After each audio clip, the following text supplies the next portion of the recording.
জিলহজ মাসের মধ্যে আবার কোন দিনগুলা বেশি সম্মানিত? সূরা ফজরের 1-2 নম্বর আয়াতে আল্লাহ বলেন, ওয়াল ফাজরি ওয়ালায়ালিন আশ, ভোরবেলার শপথ এবং 10 রাতের শপথ। আব্দুল্লাহ ইবনে আব্বাস রাদিয়াল্লাহু তাআলা আনহুমা বলেন, এই 10 রাত দ্বারা উদ্দেশ্য জিলহজের প্রথম দশক। তাহলে জিলহজ মাসের মধ্যে আবার প্রথম দশক বেশি মর্যাদাপূর্ণ। সহিহ বুখারীর 969 নম্বর হাদিস। 969 কেমনে হয় বলেন তো? 969 কত হয়? 969 969 নম্বর হাদিস। এই হাদিসের মধ্যে আসছে রাসূলুল্লাহ সাল্লাল্লাহু আলাইহি সাল্লাম বলেন, মা মিন আইয়ামিন আল আমালুস সালিহু ফিহা আহাব্বু ইলাল্লাহ মিন হাযিহিল আইয়াম, ইয়ানি আল আশার। রাসূলুল্লাহ সাল্লাল্লাহু আলাইহি সাল্লাম বলেন, যেই দিনগুলোতে মানুষ ইবাদত করে, নেক আমল করে, নেক আমল যেই দিনগুলোতে মানুষ করে, জিলহজ মাসের প্রথম দশকের নেক আমলের মতো এত দামি নেক আমল আল্লাহর কাছে অধিক প্রিয় আর কোনো নেক আমল নাই। এই 10 দিনের নেক আমল আল্লাহর কাছে এত দামি। বলেন তো, আল্লাহ বলছে কয় মাস সম্মানিত? 4 মাস। নবী বলে দিয়েছে কোন 4 মাস? বলেন তো, যেই 4 মাস সম্মানিত, ওই 4 মাসের মাঝে আবার বেশি সম্মানিত কোন মাস? জিলহজের মধ্যে আবার কোন 10 দিন বেশি সম্মানিত? প্রথম 10 দিন। এই 10 দিনের মধ্যে আবার কোন দিনটা বেশি সম্মানিত? এই 10 দিনের মধ্যে। এটা আবার হাদিস থেকে জানি, চলেন। ইবনে মাজার 3931 নম্বর হাদিস আছে। রাসূলুল্লাহ সাল্লাল্লাহু আলাইহি সাল্লাম বলেন, আলা ওয়া ইন্না আহরামাল আইয়াম ইয়াউমুকুম হাদা। শোনো, দিনের মধ্যে সবচাইতে সম্মানিত দিন, দিনসমূহের মধ্যে সর্বোত্তম দিন হলো এই দিনটা, তথা জিলহজ মাসের 10 তারিখ। জিলহজ মাসের 10 তারিখ। মুসনাদে বাজ্জার হাদিসের একটা কিতাব আছে। এই কিতাবের 1128 নম্বর হাদিসের বর্ণনা। রাসূলুল্লাহ সাল্লাল্লাহু আলাইহি সাল্লাম বলেন, আফজলুল আইয়াম আইয়ামুল আশর, আশরি জিলহিজ্জাহ। রাসূলুল্লাহ সাল্লাল্লাহু আলাইহি সাল্লাম বলেন, সর্বোত্তম দিন হলো জিলহজ মাসের প্রথম 10 দিন। আর ইবনে মাজার বর্ণনায় নবী বলেন, এই 10 দিনের মধ্যে আবার শ্রেষ্ঠ দিন হলো জিলহজের 10 তারিখ। এবার ঠান্ডা মাথায় একটু শুনেন। সূরা তাওবার 36 নম্বর আয়াতে আল্লাহ বলেন, 4টি মাস সম্মানিত। সহিহ বুখারীর 4662 নম্বর হাদিসে রাসূল বলেন, জিলকদ, জিলহজ, মুহররম আর রজব, এই 4 মাস সবচেয়ে সম্মানিত। ইবনে মাজার 3931 নম্বর হাদিসে বলেন, এই 4 মাসের মধ্যে আবার জিলহজ মাস সবচেয়ে বেশি সম্মানিত। সূরা ফজরের 2 নম্বর আয়াতের ব্যাখ্যা আব্দুল্লাহ ইবনে আব্বাস বলেন, জিলহজ মাসের মধ্যে প্রথম দশকটা আল্লাহর কাছে বেশি দামি। সহিহ বুখারীর 969 নম্বর হাদিসে আল্লাহ রাসূল বলেন, জিলহজ মাসের প্রথম দশকটা আল্লাহর কাছে বেশি দামি। মুসনাদে বাজ্জারের 1128 নম্বর হাদিসে আল্লাহ রাসূল বলেন, জিলহজ মাসের প্রথম দশক আল্লাহর কাছে বেশি দামি। ইবনে মাজার 3931 নম্বর হাদিসে আল্লাহ রাসূল বলেন, জিলহজ মাসের 10 দিনের মধ্যে সবচাইতে জিলহজের 10 তারিখটা অনেক বেশি ফজিলতপূর্ণ। মান রাআ হিলালা যিলহিজ্জাহ ওয়া আরাদা আন ইউদহিয়া ফালা ইয়াখুযান্না মিন শা'রিহি ওয়া আযফারিহি। যে ব্যক্তি জিলহজ মাসের চাঁদ দেখবে এবং সে যদি কোরবানি দেওয়ার ইচ্ছা করে, সে যেন তার চুল নখ না কাটে, এইগুলা সে যেন না কাটে। হাদিস থেকে কি বুঝলাম? যে কোরবানি দিবে সে চুল কাটবে না, নখ কাটবে না। নাসাইর বর্ণনা, সহিহ মুসলিমেরও বর্ণনা, 1977 নম্বর হাদিস। আমাদের মাদ্রাসার পাঠ্যপুস্তক অনুসারে মোট হাদিস সংখ্যা হবে 3033টা মুসলিমের। এই হাদিসে রাসূলুল্লাহ সাল্লাল্লাহু আলাইহি সাল্লাম বলেন, ইযা রাআইতুম হিলালা যিলহিজ্জাহ ওয়া আরাদা আহাদুকুম আন ইউদহিয়া ফালইউমসিক আন শা'রিহি ওয়া আযফারিহি। রাসূলুল্লাহ সাল্লাল্লাহু আলাইহি সাল্লাম বলেন, তোমরা যখন জিলহজের চাঁদ দেখবা, তোমাদের কেউ যখন কোরবানির ইচ্ছা করে আর জিলহজের চাঁদ দেখে, সে যেন চুল নখ কাটা থেকে বিরত থাকে। তিরমিজি আর মুসলিমের হাদিস থেকে বুঝলাম, যারা কোরবানি দিবে তারা চুল কাটবে না, নখ কাটবে না। নাসাইর অন্য বর্ণনা দ্বারা বোঝা যায়, এক সাহাবী রাসূলুল্লাহ সাল্লাল্লাহু আলাইহি সাল্লামকে বললেন, হুজুর আমার তো এমন একটা প্রাণী আছে, এই প্রাণীর এই অবস্থা, আমারও কি কোরবানি দেওয়া লাগবে? তো নবীজি তার হালাত ছুঁই না বললেন, না না, তোমার কোরবানি দেওয়া লাগবে না। তুমি কোরবানির দিন চুল কাটবা, নখ কাটবা। বুঝেন কি বলে? তুমি কোরবানির দিন চুল নখ কাটবা, এর মানে কোরবানির আগ পর্যন্ত তুমিও চুল কাটবা না, নখ কাটবা না। কোরবানির দিন তুমি চুল নখ কাটবা, অন্যরা কোরবানি করলে যে সওয়াব, তুমি এই আমল করেও সেই সওয়াব পাবা। এখান থেকে বোঝা যায় যে কোরবানি করবে না সেও কোরবানির আগ পর্যন্ত চুল নখ কাটা থেকে বিরত থাকবে, কোরবানির দিন সে চুল নখ কাটবে। এমনকি এই 10 দিন বাচ্চাদেরও চুল না কাটা যদি পারেন, এটা কোনো জরুরি বিষয় না। আব্দুল্লাহ ইবনে ওমর রাদিয়াল্লাহু তাআলা আনহুমা এক এলাকা দিয়ে রওনা করছে। মাররা বিইমরাআতিন তাখুযু মিন শারি ইবনিহা, এক মহিলা তার বাচ্চার চুল কাটতেছে, বাচ্চার চুল কাটে। তো ইবনে ওমর বললেন, আহা, তুমি যদি কোরবানির দিন পর্যন্ত একটু অপেক্ষা করতা, তারপর যদি চুলটা কাটতা, কি বোঝা যায়? বাচ্চার মাকে ইবনে ওমর রাদিয়াল্লাহু তাআলা আনহুমা বললেন, তুমি যদি কোরবানির দিন পর্যন্ত অপেক্ষা করতা, তারপর যদি চুলটা কাটতা। এখান থেকে বোঝা যায় বাচ্চাদেরও 10 দিন পর্যন্ত আপনার চুল না কাটা, এটি কিন্তু জরুরি বিষয় না, যদি করেন খুব ভালো। তাহলে জিলহজের প্রথম কাজ পাইলাম আমরা, চুল নখ না কাটা। জিলহজ মাসের দ্বিতীয় করণীয়, আজকে যারা রোজা রাখছেন আলহামদুলিল্লাহ, যারা রাখতে পারেন নাই বাকি আরো 8টা আছে। তো নিয়ম ছিল 9টা রোজা রাখা, যদি পারেন আজকে না রাখলেও সমস্যা নেই, বাকি 8টা রাখার চেষ্টা করেন। তো দ্বিতীয় করণীয় জিলহজের 9টা রোজা রাখা। আবু দাউদের বর্ণনা 2437 নম্বর হাদিস, 2437 নম্বর হাদিস। এই হাদিসের মধ্যে আসছে, কানা রাসূলুল্লাহ সাল্লাল্লাহু আলাইহি ওয়াসাল্লাম ইয়াসুমু তিসআ জিলহিজ্জাহ। রাসূলুল্লাহ সাল্লাল্লাহু আলাইহি সাল্লাম 9 জিলহজ পর্যন্ত, জিলহজের প্রথম থেকে 9 জিলহজ পর্যন্ত 9টা রোজা রাখতেন। নাসাইর বর্ণনা 2415 নম্বর হাদিস। এই হাদিসটি সবাই মুখস্থ রাখবেন, অন্যদের কাছে প্রচার করে দিবেন, নিজেরাও সারা জীবন আমল করার চেষ্টা করবেন, আমরাও করব, বলি ইনশাআল্লাহ। নাসাইর 2415 নম্বর হাদিস, قال رسول الله صلى الله عليه وسلم أربع لم يكن يدعهن النبي صلى الله عليه وسلم। রাসূলুল্লাহ সাল্লাল্লাহু আলাইহি সাল্লাম 4টি কাজ কখনো ছাড়তেন না। মুখস্থ করি, কয়টি কাজ নবী কখনো ছাড়তেন না? 4টি কাজ।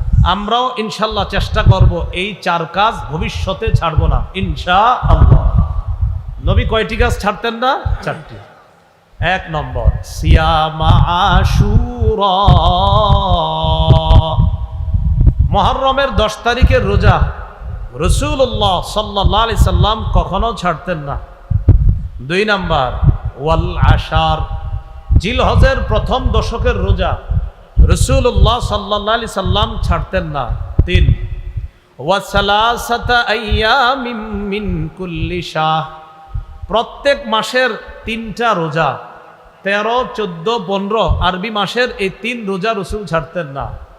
4 নাম্বার, ওয়া রাকাআতাইনি ক্বাবলাল গাদাত, ফজরের নামাজের আগের 2 রাকাত সুন্নত রাসূল সাল্লাল্লাহু আলাইহি সাল্লাম কখনো ছাড়তেন না।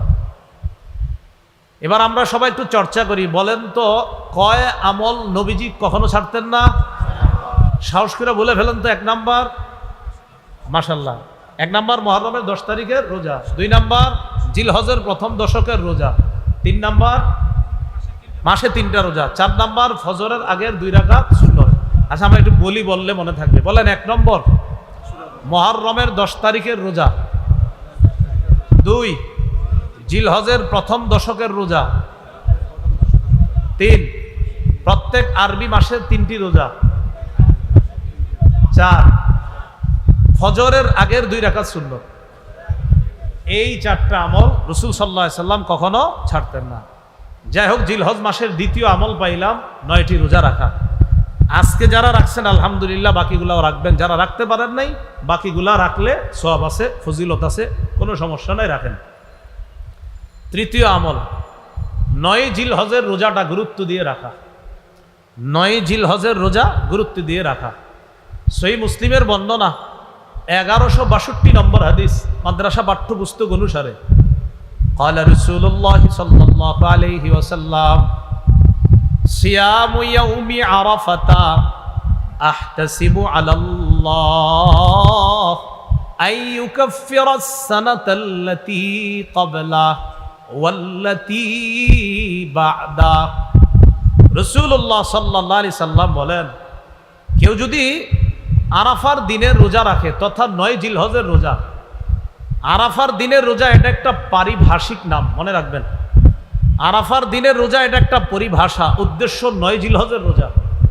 9 জিলহজের রোজা যদি কেউ রাখে, রাসূলুল্লাহ সাল্লাল্লাহু আলাইহি সাল্লাম বলেন, আমি আশাবাদী তার আগের 1 বছর এবং পরের 1 বছর, মোট 2 বছরের গুনাহ মাফ। এই হলো জিলহজের তৃতীয় আমল। তাহলে তৃতীয় আমলটা করার সুযোগ কি শেষ না এখনো আছে? জিলহজের চতুর্থ আমল, জিলহজ মাসে বেশি বেশি তাসবিহ পড়া, জিকির করা। মুসনাদে আহমদের বর্ণনা, قال رسول الله صلى الله عليه وسلم اكثروا فيهن من التكبير والتحميد والتهليل। রাসূলুল্লাহ সাল্লাল্লাহু আলাইহি সাল্লাম বলেন, জিলহজ মাসে বেশি বেশি আল্লাহু আকবার বলবা, বেশি বেশি সুবহানাল্লাহ পড়বা, বেশি বেশি লা ইলাহা ইল্লাল্লাহ পড়বা, বেশি বেশি আলহামদুলিল্লাহ পড়বা। উদ্দেশ্য হলো জিলহজ মাসে বেশি বেশি জিকির করা। জিকির করার জন্য অজুও করার প্রয়োজন নাই, চলতেছেন, ফিরতেছেন, দাঁড়িয়ে বসে শুয়ে জিকির করতে পারবেন। সূরা আলী ইমরানের 191 নম্বর আয়াতে আল্লাহ বলেন, জ্ঞানী হলো তারা আল্লাযীনা ইয়াযকুরুনাল্লাহা কিয়ামা ওয়া কুউদান ওয়া আলা জুনুবিহিম। আল্লাহ বলেন, জ্ঞানী তারা যারা দাঁড়িয়ে আল্লাহকে স্মরণ করে, আল্লাহর জিকির করে, ওয়া কুউদা যারা বসে আল্লাহকে স্মরণ করে, ওয়া আলা জুনুবিহিম যারা শুয়ে শুয়ে আল্লাহকে স্মরণ করে, জিকির করে। তাহলে জিলহজ মাস ছাড়াও জিকির করব, বাকি জিলহজ মাসে খুব বেশি পরিমাণে জিকির করার চেষ্টা করব, আল্লাহ তৌফিক দান করেন।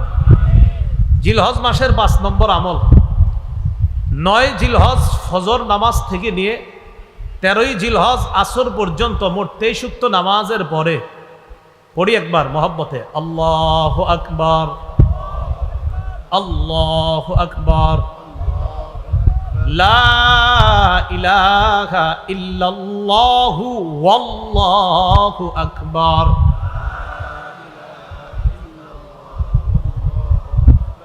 আল্লাহু আকবার।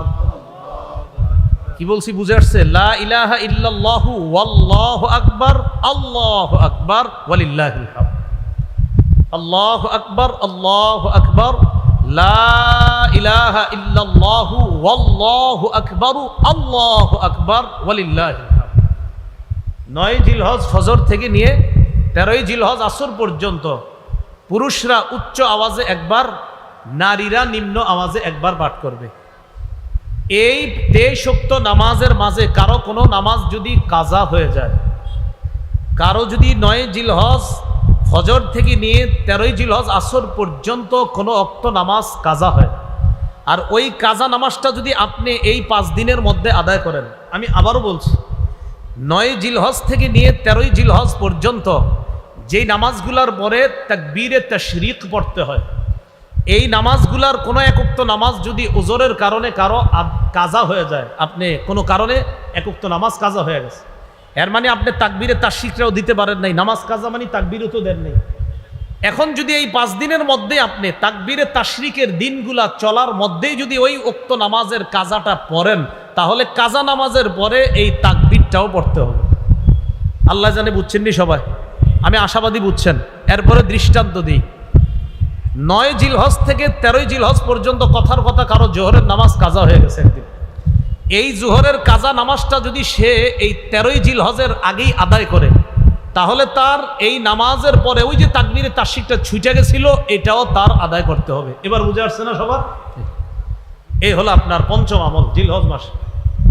জিলহজ মাসের 6 নম্বর আমল কোরবানির দিন কোরবানি করা, তথা 10ই জিলহজ কোরবানি করা। 10ই জিলহজ নফল এবাদতের মধ্যে তথা ফরজ এবাদতের পরে, ফরজ এই জায়গায় নফল মানে উদ্দেশ্য আবার কোরবানি নফল এমন না, ফরজ এবাদতের পরে 10ই জিলহজ রক্ত প্রবাহিত করা আল্লাহর কাছে সবচাইতে শ্রেষ্ঠ এবাদত। আল্লাহর জন্য রক্ত প্রবাহিত করা তথা কোরবানি দেওয়া, এই হলো আপনার 6 নম্বর আমল জিলহজ মাসে। জিলহজ মাসের 7 নম্বর আমল সবচাইতে গুরুত্বপূর্ণ আমল, সেটা হলো যাদেরকে আল্লাহ সামর্থ্য দিয়েছে তারা হজ করা। সূরা আলী ইমরানের 97 নম্বর আয়াতে আল্লাহ পাক রব্বুল আলামিন বলেন, ওয়ালিল্লাহি আলান নাসি হিজ্জুল বাইতি মান ইসতাতা ইলাইহি সাবিলা।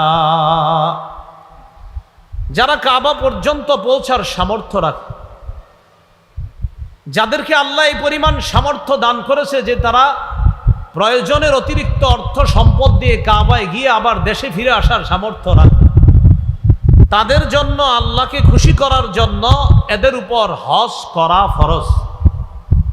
হাদিসে কুদসির মধ্যে আল্লাহ পাক রব্বুল আলামিন বলেন, সহিহ ইবনে হিব্বান হাদিসের কিতাবে আসছে, আল্লাহ পাক রব্বুল আলামিন বলেন, ইন্না আবদান সাহহাহতু লাহু জিসমা ওয়া ওয়াসসা'তু আলাইহি ফিল মাঈশা তামজি আলাইহি খামসাতু আ'ওয়াম লা ইয়াফিদু ইলাইয়া লামাহরুম।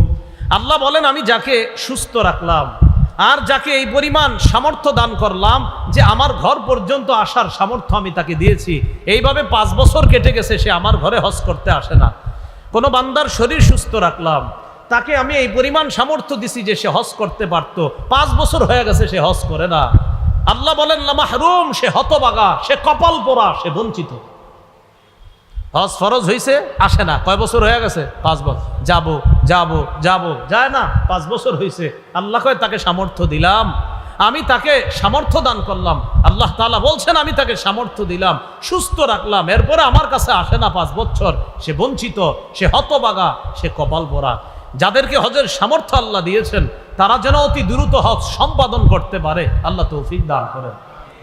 সহিহ মুসলিমের বর্ণনা 1337 নম্বর হাদিস, 1337 মাদ্রাসা পাঠ্যপুস্তক অনুসারে রাসূলুল্লাহ সাল্লাল্লাহু আলাইহি সাল্লাম বলেন, قد فرض عليكم الحج وفي رواية إن الله كتب عليكم الحج فحجوا।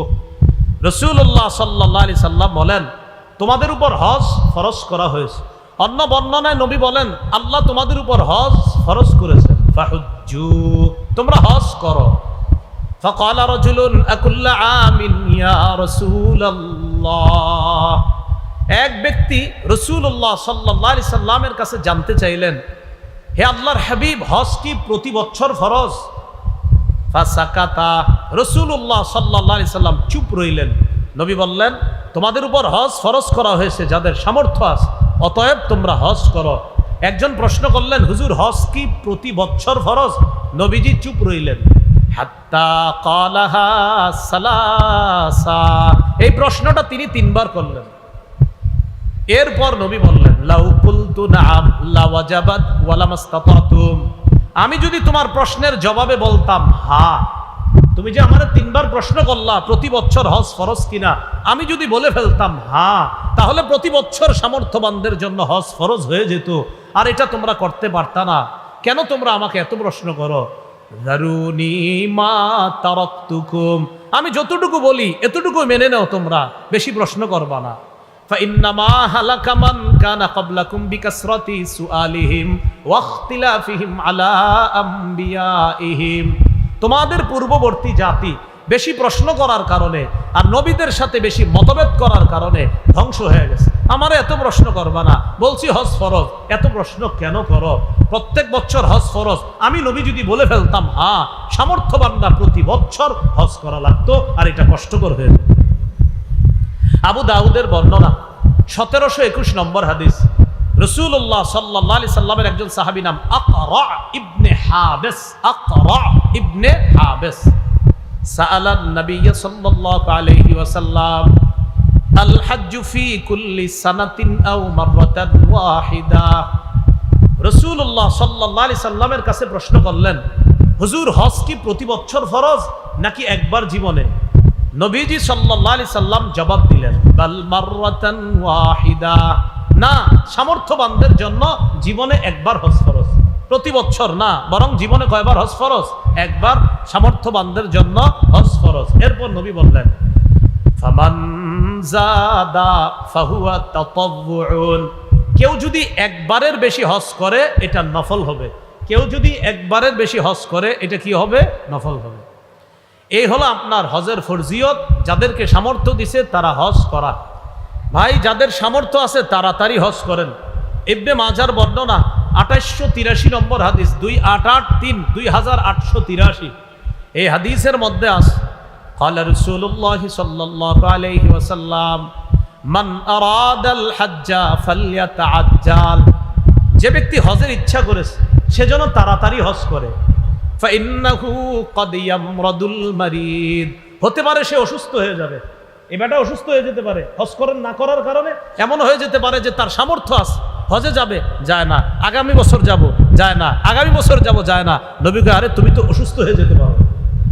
ওয়া তাদিল্লুদ্দাল্লা, বাহন হারিয়ে যেতে পারে। ওয়া তারিদুল হাজা, প্রয়োজন এসে যেতে পারে, তখন আর তুমি হজ করতে চাইলেও করতে পারবা না। দেখেন, করোনার আগে অনেক মানুষ হজের টাকা জমাইছে, করোনা আসলো, হজ বন্ধ করে দিল, যেতে পারলো না, আত্মীয় স্বজন বিপদে পড়লো, তাদেরকে টাকা বিলিয়ে দিল। দেখেন, নবী বলছে প্রয়োজন যে কখন আসবে তুমি কিন্তু জানো না, তাই হজের ইচ্ছা করলে তাড়াতাড়ি হজ করে ফেলো। আমরা কি কেউ জানতাম করোনা আসবে? তাহলে দেখেন, এই জন্য যাদের হজ ফরজ ভাই, হজটা করে ফেলেন। আব্দুল্লাহ ইবনে আব্বাস রাদিয়াল্লাহু তাআলা আনহুমার বর্ণনা, সহিহ ইবনে খুজাইমার বর্ণনা, রাসূলুল্লাহ সাল্লাল্লাহু আলাইহি সাল্লামের এই বিশিষ্ট সাহাবী বলেন, তাআজ্জালু ইলাল হজ্জি ইয়ানি আল ফরিদা, তোমরা তাড়াতাড়ি হজ করো। ফাইন্না আহাদাকুম লা ইয়াদরি মা ইয়ারিদু লা, তোমাদের কেউ জানে না কোন প্রয়োজন তার সামনে এসে যেতে পারে, তাই প্রয়োজন আসার আগে হজ আদায় করে ফেলো। বলেন তো, হজে গেলে আল্লাহর একটা শ্রেষ্ঠ ঘর দেখতে পাই, এটাকে কি বলে? কাবা। বলেন, কি বলে? কাবা।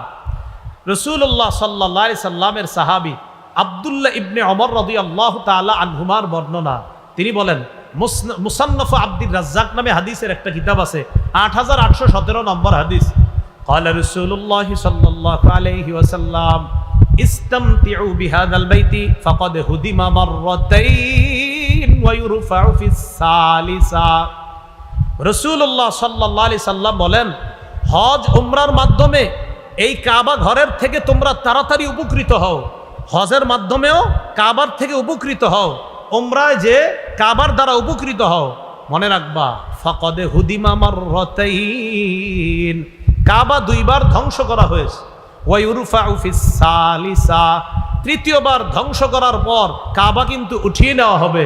তাই কাবা উঠিয়ে নেওয়ার আগে তাড়াতাড়ি হজে যাও, উমরায় গিয়ে ওই কাবার দ্বারা উপকৃত হওয়ার চেষ্টা করো। আল্লাহ আমাদের সকলকে, যাদের হজের তৌফিক হয়েছে, এখনো যাইতেছি না আমরা, হজের সামর্থ্য আছে যাইতেছি না, আল্লাহ দ্রুত হজ করার তৌফিক দান করেন। ওমর ইবনুল খাত্তাব রাদিয়াল্লাহু তাআলা আনহুর বর্ণনা, তাফসীর ইবনে কাসীরের মধ্যে মুহাম্মদ আলাই এই বর্ণনাটা আনছেন। তিনি বলেন, قال عمر بن الخطاب رضي الله تعالى عنه من أطاق الحج فلم يحج فسواء عليه أن يموت يهوديا أو نصرانيا। কোন ব্যক্তি হজের সামর্থ্য হলো কিন্তু হজ করলো না, সে ইহুদি হয়ে মারা যাক অথবা খ্রিস্টান হয়ে মারা যাক, এতে আল্লাহর কিছু আসে যায় না। যে ব্যক্তি হজের সামর্থ্য হয়, সামর্থ্য পাওয়ার পরেও সে হজে যায় না, যে ব্যক্তি হজে যাওয়ার যোগ্যতা অর্জন করেছে, হজে যাওয়ার সামর্থ্যবান হয়েছে কিন্তু হজে যায় না, এই ব্যক্তি ইহুদি হয়ে মারা যাক অথবা খ্রিস্টান হয়ে মারা যাক, এতে আল্লাহর কিছু আসে যায় না। নাউজুবিল্লাহ, আওয়াজ দিয়ে পড়ি। আল্লাহ আমাদের সকলকে, আমরা যেন হজ করতে পারি, সকলকে আল্লাহ তৌফিক দান করেন। যাদের টাকা আছে, অর্থ এই বর্তমানে আছে, তারা তো করবো, যাদের অর্থ নাই তারাও নিয়ত করেন যেন আল্লাহ ব্যবস্থা করে দেয়। অনেকে আবার হজে না গিয়ে নিজের সন্ন্যাস দাবি করে, আমি সন্ন্যাসী তাই হজে যাবো না। উনি সন্ন্যাসী, উনি আল্লাহর ওলি, এই জন্য হজে যাবে না। উনি কি সুন্দর কথা, উনি সন্ন্যাসী, হজে গেলে মানুষ দেখে ফেলবে, মানুষ বলবে এই লোকটা কাবার সামনে আসছে, এই জন্য মানুষকে দেখানো, যেহেতু মানুষ দেখে ফেলবে এই জন্য উনি হজে যাবে না। এটা সন্ন্যাসগিরি। মুসনাদে আহমদে আসছে, রাসূল সাল্লাল্লাহু আলাইহি সাল্লাম বলেন, হজ না কইরা সন্ন্যাসগিরির কোনো স্থান ইসলামের মধ্যে নাই। আবু দাউদের বর্ণনা 1729 নম্বর হাদিস। এই হাদিসের মধ্যে রাসূলুল্লাহ সাল্লাল্লাহু আলাইহি সাল্লাম বলেন, লা সরুরতা ফিল ইসলাম,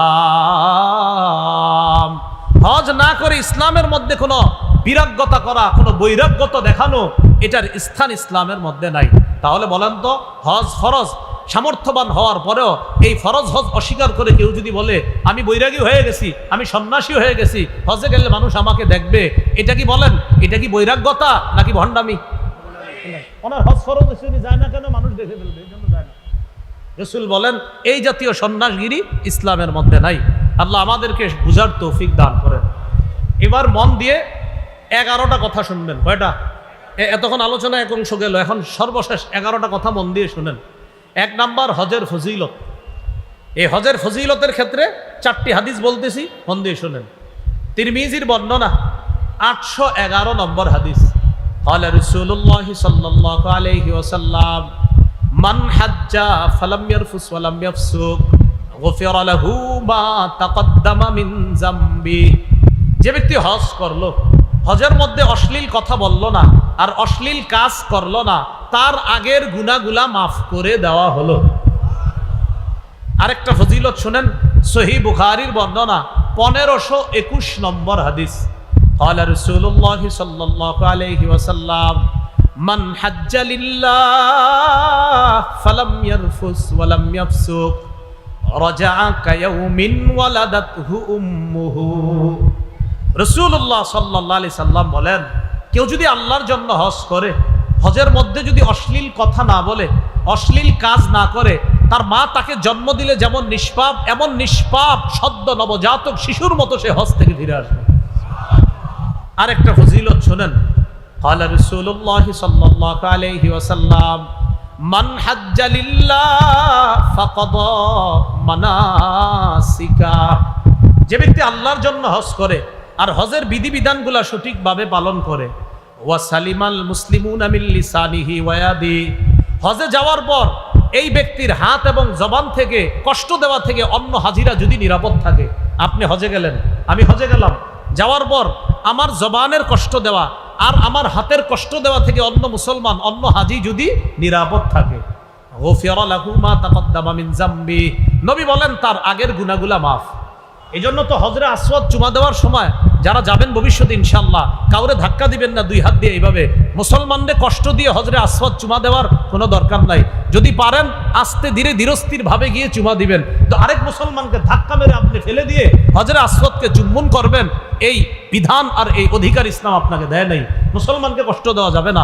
হ্যাঁ, আপনি আস্তে ধীরে গিয়ে হজরে আসওয়াদকে চুমা দেন, অথবা আপনি চান্স খুঁজতে থাকেন, কয়েকবার চক্কর দিতে থাকেন। কারণ আপনি তওয়াফ করলেই দেখবেন প্রথমে দূরে আছেন, দ্বিতীয় তওয়াফে দেখবেন আরেকটু কাছে আসতে পারবেন, এরকম তওয়াফে বারবার যাইতে যাইতে দেখবেন কাছাকাছি হয়ে যাবেন, ইনশাল্লাহ সুযোগ পেয়ে যাবেন।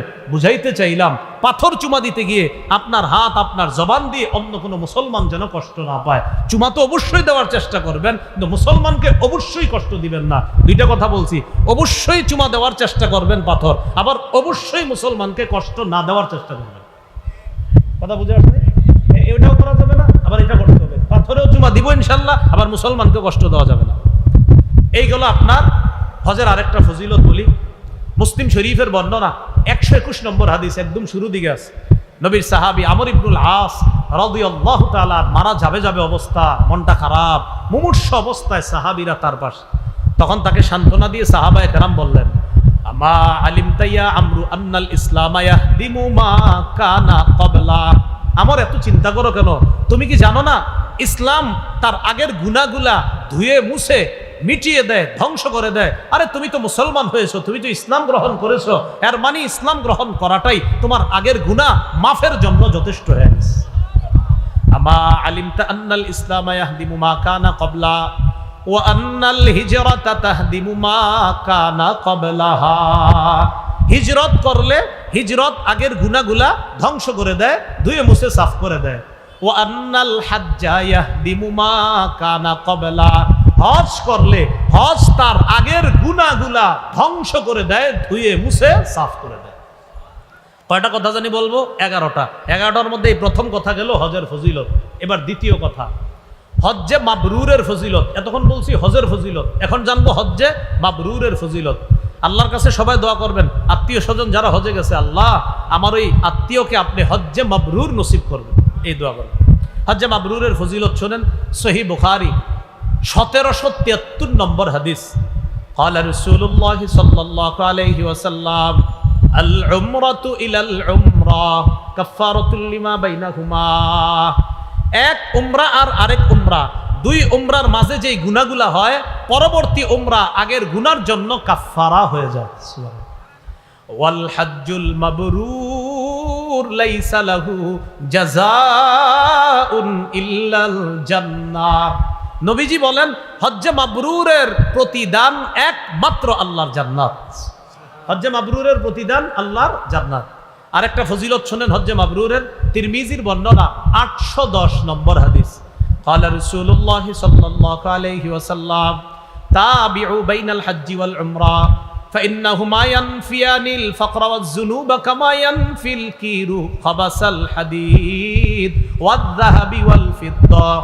রাসূলুল্লাহ সাল্লাল্লাহু আলাইহি সাল্লাম বলেন, কামারের হাপর, লোহা, স্বর্ণ আর রূপার জং ময়লা যেমন দূর করে দেয়, হজ আর উমরা দারিদ্রতা এবং গুনাহকে এইভাবে দূর করে দেয়, ধুয়ে মুছে সাফ করে দেয়।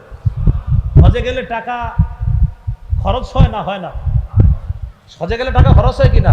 নবীজি বলেন টাকা দেখতেছো খরচ হয়, তোমার দারিদ্রতা দূর হয়। সুবহানাল্লাহ। আরে ভাই, টাকা গেলে কি টাকা কমলো না বাড়লো? বলেন কমলো। টাকা গেলে কি কমলো না? আমার যে এই যে 7 লাখ টাকা হজে যাবে, এটা কি বাড়লো না কমলো? নবীজি কয় তোমার দারিদ্রতা দূর হইছে। হজ করলে দারিদ্রতা দূর হবে, গুনাহ দূর হবে। যেমন কামারের হাপর, লোহার ময়লা জং, স্বর্ণ রূপার ময়লা জং দূর করে দেয়, হজ করলে দারিদ্রতা এবং গুনাহগুলাকে এইভাবে ধুয়ে মুছে সাফ করে দেয়। এরপরে শেষে নবী বলেন, ওয়ালাইসা লিল হাজ্জাতিল মাবরুরাতি সাওয়াবুন ইল্লাল জান্নাহ। হজ্জে মাবরুরের প্রতিদান সওয়াব একমাত্র আল্লাহর জান্নাত। হজ্জে মাবরুর যদি আল্লাহ কাউকে নসিব করে, তার সওয়াব, তার প্রতিদান সেটা মরার পরেই আল্লাহর জান্নাতের মেহমান। হজ্জে মাবরুর কি জিনিস? সাহাবীরা প্রশ্ন করছে, ওয়া মা বিরুহু ইয়া রাসূলুল্লাহ। হুজুর, হজের মধ্যে মাবরুর জিনিসটা কি? বীর জিনিসটা কি? সদাচার কি? নবীজি বললেন, ইতআমুত তাআম ওয়া তিবুল কালাম। হজের মধ্যে অন্য হাজী সাহেবকে খাওয়ানো আর উত্তম কথা বলা, ওই হজটা আশা করা যায় হজ্জে মাবরুর হিসাবে কবুল হবে। হজে গিয়ে হাজী সাহেবরে খাওয়াবেন আর সুন্দর কথা বলবেন, তো আশা করা যায় এই হজ হজ্জে মাবরুর হিসাবে আল্লাহ কবুল করবেন। এই গেল 2 নম্বর কথা। 3 নম্বর কথা, হজ্জে মাবরুর হলো সবচাইতে শ্রেষ্ঠ আমল। হজ্জে মাবরুর সবচাইতে শ্রেষ্ঠ আমল। সহিহ বুখারীর বর্ণনা 26 নম্বর হাদিস। সুইলা রাসূলুল্লাহ সাল্লাল্লাহু আলাইহি ওয়াসাল্লাম আইয়ুল আমালি আফজালু ইয়া রাসূলুল্লাহ। রাসূলুল্লাহ সাল্লাল্লাহু আলাইহি সাল্লামকে প্রশ্ন করা হলো, কোন আমল সবচাইতে শ্রেষ্ঠ? নবীজি বললেন, ঈমানুন বিল্লাহি ওয়া রাসূলি। আল্লাহর প্রতি ঈমান আনা, রাসূলের প্রতি ঈমান আনা সবচাইতে শ্রেষ্ঠ আমল। কিলা সুম্মা মাজা। এরপর কোনটা? নবীজি বললেন, আল জিহাদু ফি সাবিলিল্লাহ। এরপর শ্রেষ্ঠ আমল হলো আল্লাহর রাস্তায় জিহাদ করা। কিলা সুম্মা মাজা। এরপর শ্রেষ্ঠ আমল কোনটা? নবীজি বললেন, হজ্জুন মাবরুর। হজ্জে মাবরুর যদি আল্লাহ কাউকে নসিব করে, এটা হলো এরপর সবচাইতে শ্রেষ্ঠ আমল, সবচাইতে শ্রেষ্ঠ ইবাদত। তাহলে হজ্জে মাবরুর এটা একটা শ্রেষ্ঠ ইবাদত। অন্য হাদিসের মধ্যে আসছে, নবীজি বলেন, হাজ্জাতুন বাররাতুন তাফজুলু সাইরাল আমাল কামা বাইনা মাতলিইশ শামসি ইলা মাগরিবিহা। সূর্যের উদয়স্থল অস্তস্থল তথা পূর্ব পশ্চিমের দূরত্ব যতটা, হজ্জে মাবরুরের ফজিলত অন্য আমলের তুলনায় আল্লাহর কাছে এই পরিমাণ দূরত্ব। হজ্জে মাবরুর। আল্লাহ আমাদের সকলকে হজ্জে মাবরুর যেন করতে পারি তৌফিক দান করেন। 4 নাম্বার, বলেন আমার সাথে, মহিলাদের বলেন, শ্রেষ্ঠ জিহাদ। হজ্জে মাবরুর। আবার মহিলাদের শ্রেষ্ঠ জিহাদ হজ্জে মাবরুর। সহিহ বুখারীর বর্ণনা 1520 নম্বর হাদিস। আম্মাজান আয়েশা সিদ্দিকা রাদিয়াল্লাহু তাআলা আনহা রাসূলুল্লাহ সাল্লাল্লাহু আলাইহি সাল্লামকে জিজ্ঞাসা করলেন, নারাল জিহাদা আফজালাল আমাল আফালা নুজাহিদু ইয়া রাসূলুল্লাহ। হুজুর, আমরা তো জিহাদকে শ্রেষ্ঠ ইবাদত মনে করি, আমরা কি জিহাদ করব না? রাসূলুল্লাহ সাল্লাল্লাহু আলাইহি সাল্লাম বললেন, লা, না, তোমরা জিহাদ করবা না। নবীজি বললেন, তোমরা জিহাদ করবা না, নারীরা জিহাদ করবা না। ওয়ালাকিন্না আফজালাল জিহাদ আল হাজ্জু ওয়াল উমরা। তোমরা নারীরা যারা, তোমাদের শ্রেষ্ঠ জিহাদ হলো হজ করা, উমরা করা। হজ্জুন মাবরুর, হজ্জে মাবরুর যদি তোমাদের নারীদেরকে আল্লাহ নসিব করে, এই হজ্জে মাবরুর করাটাই তোমাদের জন্য শ্রেষ্ঠ জিহাদ। তাহলে নারীদের জন্য শ্রেষ্ঠ জিহাদ কি করা? হজ্জে মাবরুর। قال رسول الله صلى الله عليه وسلم جهاد الكبير والضعيف والمرأة الحج والعمرة। রাসূলুল্লাহ সাল্লাল্লাহু আলাইহি সাল্লাম বলেন, বুড়া মানুষের জিহাদ, দুর্বলের জিহাদ, নারীর জিহাদ হলো হজ করা, উমরা করা। বৃদ্ধ মানুষের জিহাদ হজ করা, উমরা করা। দুর্বলের জিহাদ হজ করা, উমরা করা। ছোট মানুষের, আপনার বৃদ্ধের জিহাদ, নারীর জিহাদ হলো হজ করা, উমরা করা। এবার একটা মজার হাদিস বলি আপনাদেরকে। এক ব্যক্তি রাসূলুল্লাহ সাল্লাল্লাহু আলাইহি সাল্লামের কাছে আসছে, আসার পরে বলে, ইন্নী জাবানুন ওয়া ইন্নী দাঈফুন। হুজুর, আমি ভীরু, আমি দুর্বল, আমি তো জিহাদ করতে পারি না। হুজুর, এমন জিহাদ আসেনি যে জিহাদ, আমি দুর্বল মানুষ কিন্তু আমি তো জিহাদে যাইতে ভয় পাই, আমার আসলেই দুর্বলতা, আমি কি করব হুজুর? নবীজি বললেন, তোমার জন্য একটা জিহাদ আছে। সুবহানাল্লাহ। হালুম্মা ইলাল জিহাদিলা শাওকাতা ফি। আসো তুমি এমন জিহাদের দিকে, যে জিহাদে কোনো অস্ত্র শস্ত্রের প্রয়োজন হয় না, শত্রুর প্রয়োজন হয় না। এটা হলো আল হাজ্জু, হজ করা। তুমি হজ করলেই জিহাদের সওয়াব পাবে। ওই উনি দুর্বল ছিলেন, তো নবী বুঝাইলেন, তোমার মতো দুর্বল যারা, তোমাদের জিহাদ হলো হজ করা। এইগুলো আজকের আমার শেষ দিকের যে 11টা কথা বলবো, এর 4 নাম্বার কথা, নারীদের জিহাদ, দুর্বলের জিহাদ এবং বৃদ্ধ মানুষের জিহাদ, হজ করা, উমরা করা। আল্লাহ আমাদের সকলকে কথাগুলো বুঝার তৌফিক দান করেন। যাদের বৃদ্ধ বাবা আছে, দেখেন না, যদি শক্তি সামর্থ্য থাকে হজ করাইতে পারেন কিনা, আল্লাহ তৌফিক দান করেন। 5 নাম্বার কথা একটু বলেন আমার সাথে, হাজি সাহেব, উমরা আদায়কারীগণ, তাদের দোয়া আল্লাহ কবুল করেন। ইবনে মাজার বর্ণনা 2892, 2893 এই 2 হাদিসের মধ্যে আছে, قال رسول الله صلى الله عليه وسلم الحجاج والعمار وفد الله। আরেক বর্ণনায় আল গাজী ওয়াল হাজ ওয়াল মু'তামির ওয়াফদুল্লাহ। আরেক বর্ণনায় ওয়াফদুল্লাহি সালাসা আল গাজী ওয়াল হাজ ওয়াল মু'তামির। রাসূলুল্লাহ সাল্লাল্লাহু আলাইহি সাল্লাম বলেন, 3 ব্যক্তি আল্লাহর প্রতিনিধি। বলেন, কয় ব্যক্তি আল্লাহর প্রতিনিধি? আবার কয় ব্যক্তি আল্লাহর প্রতিনিধি? বলেন, 1 মুজাহিদ, 2 হাজি সাহেব, 3 উমরা আদায়কারী। নবীজি বলেন, ইনিস্তাগফারুহু গফারা লাহুম। তারা আল্লাহর কাছে ক্ষমা চাইলেই আল্লাহ মাফ করে দেয়। পরের বর্ণনায় নবী বলেন, দাআহুম ফাআজাবু। দেখেন কি বলে, আল্লাহ তাদেরকে ডেকেছে, তারা সাড়া দিয়েছে। সাআলুহু ফাআতাহুম। তারা আল্লাহর কাছে চেয়েছে, আল্লাহ তাদেরকে দিয়েছে। এবার দেখেন, আল্লাহ ডেকেছে, তারা গিয়েছে, তারা চেয়েছে, আল্লাহ দিয়েছে। আবার বলি আমি, দাআহুম ফাআজাবুহু সাআলুহু ফাআতাহুম। আল্লাহ হাজী সাহেবদেরকে ডেকেছে, তারা আল্লাহর ডাকে সাড়া দিয়েছে। এবার তারা আল্লাহর কাছে চেয়েছে, আল্লাহ তাদেরকে দিয়েছে। তাহলে আবার সুন্দর মতো বলি, দেখেন, আল্লাহ তাদেরকে ডেকেছে, তারা সাড়া দিয়েছে। এবার তারা ডেকেছে, আল্লাহ সাড়া দিয়েছে। হাজী সাহেব, তো হাজী সাহেব উমরা আদায়কারীগণ আল্লাহর কাছে দোয়া করে, যা বলে তাই দিয়ে দেয়। 6 নাম্বার, হাজী সাহেবরও আল্লাহ মাফ করে দেয়। হাজী সাহেব আমাদের জন্য যদি আল্লাহর কাছে বলে, আল্লাহ তাদেরকেও আপনি মাফ করেন, তো আল্লাহ তাদেরকেও মাফ করেন। قال رسول الله صلى الله عليه وسلم يغفر الله للحاج ولمن استغفر له الحاج। রাসূলুল্লাহ সাল্লাল্লাহু আলাইহি সাল্লাম বলেন, আল্লাহ পাক রব্বুল আলামিন হাজি সাহেবকেও মাফ করে, হাজি যার জন্য ক্ষমা চায় আল্লাহ তাকেও মাফ করে দেয়। তাহলে আমরা যারা হজে গিয়েছে তাদেরকে ফোন করে এই কথা বলা যে আমার জন্য আপনি আল্লাহর কাছে দোয়া করবেন, কারণ হাজি যার জন্য দোয়া করবে আল্লাহ তাকেও মাফ করে দিবে। এগুলো 6 নম্বর কথা। 7, হজে গেলে কষ্ট হয়, হজে গেলে খরচ হয়। হজে গেলে কষ্ট হয়, হজে গেলে খরচ হয়।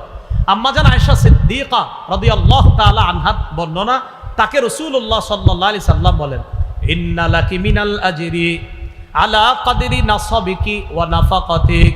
আয়েশা, হজে আসার পর যেই পরিমাণ কষ্ট আর খরচ হয়, এই কষ্ট আর খরচের প্রতিটা কষ্ট আর খরচের বিনিময় আল্লাহর পক্ষ থেকে তুমি পেয়ে যাবে।